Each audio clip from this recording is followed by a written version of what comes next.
ওম নমঃ শিবায়। আজকের মহাবাক্যের তারিখ 17 ডিসেম্বর 1967। মিষ্টি বাচ্চারা। আত্মা মেল ফিমেল হয় না।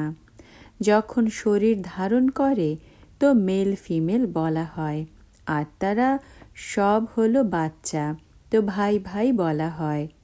ভাই ভাই হলে অবশ্যই বর্ষা পায়। আত্মা বাবার বাচ্চা, তাই না? বর্ষা নিয়ে থাকে বাবার থেকে, এই জন্য মেলই বলা হবে। রেকর্ড এই পাপের দুনিয়া থেকে। এ কে বলে আর কাকে বলে আত্মিক বাচ্চা? বাবা বারবার আত্মিক বাচ্চা কেন বলেন? কারণ এখন আত্মাদের যেতে হবে নিজের ঘরে। এরপর যখন এই দুনিয়াতে আসবে তো সুখ হবে। আত্মারা এই শান্তি আর সুখের বর্ষা কল্প পূর্বেও পেয়েছিল। এখন আবারও সেই বর্ষা রিপিট হচ্ছে। রিপিট হয়, তাই তো সৃষ্টির চক্র আবারও রিপিট হচ্ছে। রিপিট তো সব হতেই হয়। যা কিছু পাস্টে হয়েছে তা রিপিট হবে। এমনিতে তো নাটকও রিপিট হয়, কিন্তু তাতে তো চেঞ্জও করতে পারে। কোনো অক্ষর ভুলে যায় তো তা বদল করে দ্বিতীয়টা দিতে পারে। তাকে আবার বায়োস্কোপ বলা হয়। এতে তো চেঞ্জ হতে পারে না। এ তো হলো অনাদি পূর্ব নির্মিত। ওই নাটককে তো পূর্ব নির্মিত বলা হবে না। এই ড্রামাকে বুঝতে পারলে আবার ওই ড্রামাকেও বোঝা যায়। বাচ্চারা বলছে যে এই যে নাটক আদি দেখে তা সব হলো মিথ্যা। কলিযুগে তো যে জিনিস দেখা যায় তা সত্য যুগে হবে না। সত্য যুগে তো যা হয়েছিল তা আবারও সত্য যুগেই হবে। এই সীমিত জগতের নাটক আদি তো আবার ভক্তি মার্গে হবে। যে জিনিস ভক্তি মার্গে হয় সেই জিনিস জ্ঞান মার্গ অথবা সত্য যুগে হয় না। তো এখন অসীম জগতের বাবার থেকে তোমরা বর্ষা প্রাপ্ত করছো। বাবা তো এক মুরলিতেও বলেছিলেন যে এক তো লৌকিক বাবার থেকে আর এক পারলৌকিক বাবার থেকেই বর্ষা মেলে। বাকি যে অলৌকিক বাবা রয়েছে তার থেকে বর্ষা মেলে না। এ তো নিজেও বাবার থেকেই বর্ষা পায়। এই যে প্রপার্টি রয়েছে নতুন দুনিয়া, তা অসীম জগতের বাবাই দিয়ে থাকেন। শুধুমাত্র এর দ্বারাই অ্যাডাপ্ট করেন। এই জন্যই একে বাবা বলা হয়। ভক্তি মার্গেও লৌকিক আর পারলৌকিক দুজনকেই স্মরণ করে। এই অলৌকিক স্মরণ আসে না, কারণ এর থেকে তো কোনো বর্ষা মেলেই না। বাবা অক্ষর তো সঠিক, কিন্তু এই ব্রহ্মাও তো রচনাই হলো না। রচয়িতার থেকে রচনার বর্ষা মেলে। তোমাদেরও তো শিব বাবাই ক্রিয়েট করেছেন। ব্রহ্মাকেও তিনিই ক্রিয়েট করেছেন। বর্ষা ক্রিয়েটার থেকেই মেলে। তিনি হলেন অসীম জগতের বাবা। ব্রহ্মার কাছে অসীম জগতে বর্ষা আছে কি? বাবা এর দ্বারা বসে বোঝান। এরও বর্ষা মেলে। এমন নয় যে বর্ষা এ নিয়ে আবার তোমাদের দিয়ে থাকে, না। বাবা বলেন যে তোমরা একেও স্মরণ করো না। এই অসীম জগতের বাবার থেকে তোমাদেরও প্রপার্টি মেলে। লৌকিক বাবার থেকে সীমিত জগতের, পারলৌকিক বাবার থেকে অসীম জগতের বর্ষা মেলে। দুজনেরই বর্ষা রিজার্ভ হয়ে যায়। এই ব্রহ্মার থেকে তো কিছুই মেলে না, যদিও তোমরা একে বাবা বলো। আচ্ছা, বাবার থেকে কি মেলে? শিব বাবার থেকে তো বর্ষা মেলেই, বুদ্ধিতে আসে। বাকি ব্রহ্মা বাবার থেকে বর্ষা মেলে কি বলবে? বুদ্ধিতে জমিদারি আসে। এই অসীম জগতের বাদশাহী তোমাদের তার থেকেই মেলে। সে তো হলো বড় বাবা। এ তো বলে যে আমাকে স্মরণ করো না, আমার কাছে তো কোনোই প্রপার্টি নেই যা তোমাদের মিলবে। যার থেকে প্রপার্টি মেলে তাকেই স্মরণ করো। তিনি বলেন যে মামেকম স্মরণ করো। লৌকিক বাবার প্রপার্টির ওপরে তো কত ঝগড়াও চলে। এখানে তো ঝগড়ার কোনো কথা নেই। বাবাকে স্মরণ না করলে তো অটোমেটিক্যালি অসীম জগতের বর্ষা মিলবে না। বাবা বলেন যে নিজেকে আত্মা মনে করো।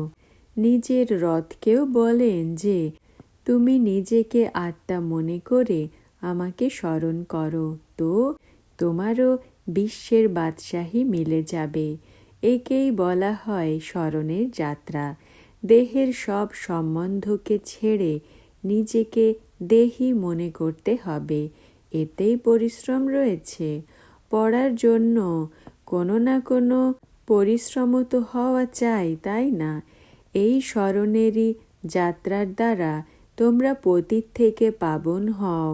ওই যাত্রা তো করেই শরীরের দ্বারা। এ তো হলো আত্মার যাত্রা। এ তো তোমাদের যাত্রা হলো পরমধামে যাবার। পরমধাম অথবা মুক্তিধাম কেউই যেতে পারে না এই পুরুষার্থ ছাড়া। যে ভালোভাবে স্মরণ করে সেই যেতেও পারে, আবার সে উচ্চ পদও প্রাপ্ত করতে পারে। যাবে তো সবাই, কিন্তু তারা যেতে পারে না ততক্ষণ পর্যন্ত যতক্ষণ বাবা না আসে। সব হলো পতীত, তাই না? এই জন্যই আহ্বান করে, আত্মাই স্মরণ করে। খাওয়া দাওয়া সব কিছু আত্মাই করে। এই সময় তো তোমাদের দেহি অভিমানী হতে হবে। এটাই রয়েছে পরিশ্রম। পরিশ্রম ছাড়া তো কিছুই মেলে না। হলো অনেক সহজ, কিন্তু মায়ার অপোজিশন হয়। কারো ভালো ভাগ্য হলে তো ঝট করে এতে লেগে পড়বে। কেউ তো আবার দেরি করেও আসবে। যদি বুদ্ধিতে ঠিক মতো বসে যায় তো বলবে যে ব্যাস, এখন তো এই ব্যবসা আদি ছেড়ে বসে তপস্যা করি। তোমরা রাজ ঋষি, তাই না? এ তো হলো তোমাদের তপস্যা, সহজ রাজযোগের। এর জন্য তো কোথাও যাওয়ার বা বিভ্রান্ত হওয়ার দরকারই নেই। বলবে ব্যাস, এখন তো আমি এই আত্মিক যাত্রাতেই লেগে যাই। এতেই তীব্র বেগে লেগে গেলে তো ভালোভাবে দৌড়ে পৌঁছাতে পারবে। ঘরে থেকেও বুদ্ধিতে এসে যাবে। এ তো অনেকই ভালো রাইট কথা। আমি তো নিজেকে আত্মা মনে করে পতিত পাবন বাবাকে স্মরণ করি। বাবার আদেশে চললে তো পাবন হতে পারবে। পাবন হবেও অবশ্যই। পুরুষার্থ করারই কথা, কিন্তু হলো তো অনেকই সহজ। ভক্তি মার্গে তো অনেকই ডিফিকাল্টি হয়। এখানে তো তোমাদের বুদ্ধিতে রয়েছে যে এখন আমাদের তো ফেরত বাবার কাছে যেতে হবে। এরপর এখানে এসে বিষ্ণুর মালাতে গ্রথিত হবে। মালার হিসাব করলে তো মালা তো ব্রহ্মারও রয়েছে, রুদ্রর মালাও রয়েছে। সর্বপ্রথমে নতুন সৃষ্টির তো হলো এই ব্রহ্মা। বাকি তো সবাই পেছনে আসে। শেষের দিকে গ্রথিত হবে। বলা হবে তোমাদের কি উচ্চকুল। আমরা আসলে তো বিষ্ণুর কুলে ছিলাম, এরপর ক্ষত্রিয় কুলের হয়েছি। এরপর এর থেকেই বিভিন্ন জাতি বের হয়েছে। এই নলেজ দ্বারাই তোমরা বুঝতে পারো যে এই বিভিন্ন জাতি কি করে তৈরি হয়। প্রথমে তো রুদ্রের মালা হয়, উঁচুর থেকে উঁচু জাতি। বাবা বুঝিয়েছেন যে এ তোমাদের অনেক উঁচুর থেকে উঁচু কুল। এও বাচ্চারা বোঝে যে সমস্ত দুনিয়াতে বাবার বার্তা অবশ্যই মিলবে। যেমন অরবিন্দ ঘোষের ভাই বলে যে ভগবান তো অবশ্যই কোথাও এসেছে, কিন্তু জানা যায় না। অন্তিমে সবাই জানতে পারবে, খবরের কাগজেও পড়তে পারবে। এখন তো অল্পই লেখে, এমন নয় যে একই খবরের কাগজ সবাই পড়ে।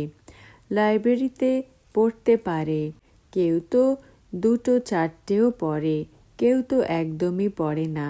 এও সবার জানা থাকে যে বাবা এসেছেন। এও সবাই জানতে পেরে যাবে যে বাবা এসেছেন। বিনাশের সময় যখন কাছে আসবে তখন জানতে পারবে। নতুন দুনিয়া স্থাপনা, পুরনো দুনিয়ার বিনাশ হয়। হতে পারে অনেকের সাক্ষাৎকারও হবে। সন্ন্যাসীদের, রাজাদের অনেকের জ্ঞান তোমাদের দিতে হবে। এই বার্তা অনেকের কাছে পৌঁছাতে হবে। যখন শুনবে অসীম জগতের বাবা এসেছে, তাও সদ্গতি দিতে তো অনেকে আসবে। এখন খবরের কাগজে মন মতো এতটা ভালোভাবে বের হয়নি। কেউ তো আবার বের হয়েও পড়বে, খোঁজ খবর করবে। বাচ্চারা বোঝে, শ্রীমতে আমরা সত্য যুগের স্থাপনা করছি। তোমাদের এটা হলো নতুন মিশন। তোমরা হলে ঈশ্বরীয় মিশনের নতুন পথ প্রদর্শক। যেমন ক্রিশ্চিয়ান মিশনের ক্রিশ্চিয়ান পথ প্রদর্শক হয়ে যায়, তোমরা হলে ঈশ্বরীয় পথ প্রদর্শক।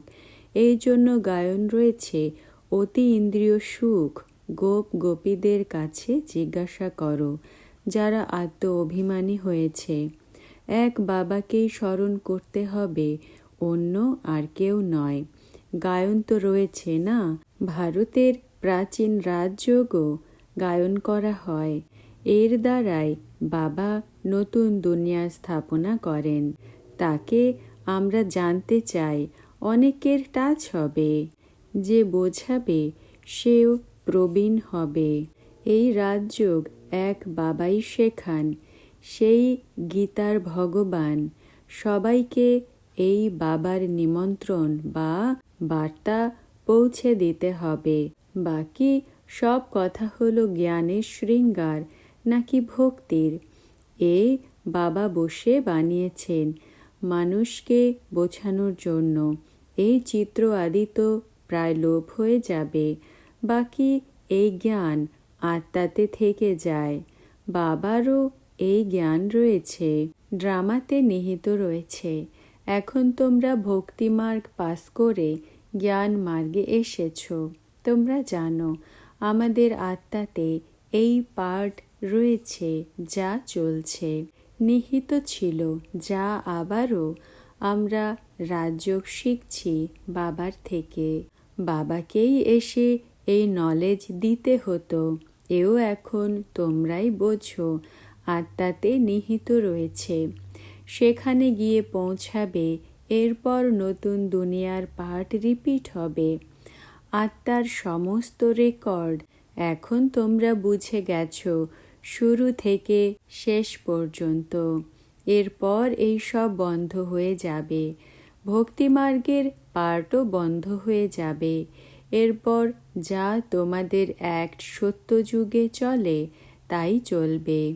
কি হবে এটা বাবা বলেন না, যা হয়েছিল সেটাই হবে। বোঝা যায় যে সত্যযুগ হলো নতুন দুনিয়া। নিশ্চয়ই সেখানে সব কিছু নতুন আর শতপ্রধানই হবে। যা কিছু কল্প পূর্বে হয়েছিল তাই হবে। দেখাও যায় যে এই লক্ষ্মী নারায়ণের কত সুখ থাকে।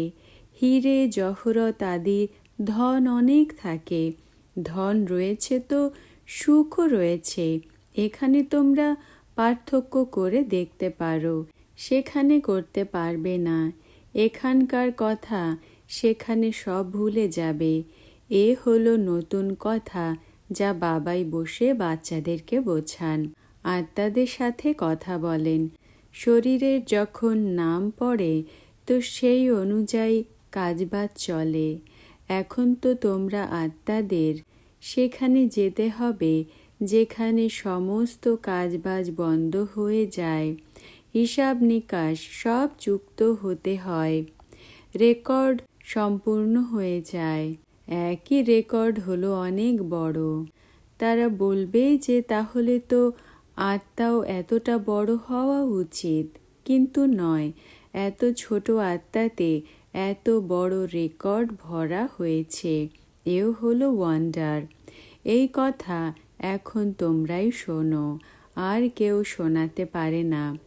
এত ছোট আত্মাতে 84 জন্মের পাঠ রয়েছে। আত্মাও হলো অবিনাশী। একে ওয়ান্ডারই বলা হবে। এমন আশ্চর্যের জিনিস আর কিছু হতে পারে না। বাবার জন্য তো বলবে যে সত্যযুগ ত্রেতার সময় বিশ্রামপুরীতে থাকে। আমরা তো অলরাউন্ড পার্ট প্লে করি। সব থেকে বেশি আমাদের পার্ট রয়েছে। তো বাবা বর্ষাও উচ্চই দিয়ে থাকেন। তিনি বলেন যে 84 জন্ম তোমরাই নিয়ে থাকো। আমার তো পার্ট আবার এমন রয়েছে যা কেউ প্লে করতে পারে না। ওয়ান্ডারফুল কথা না? এও হলো ওয়ান্ডার যা আত্মাদের বাবা বসে বোঝান। আত্মা মেল ফিমেল হয় না।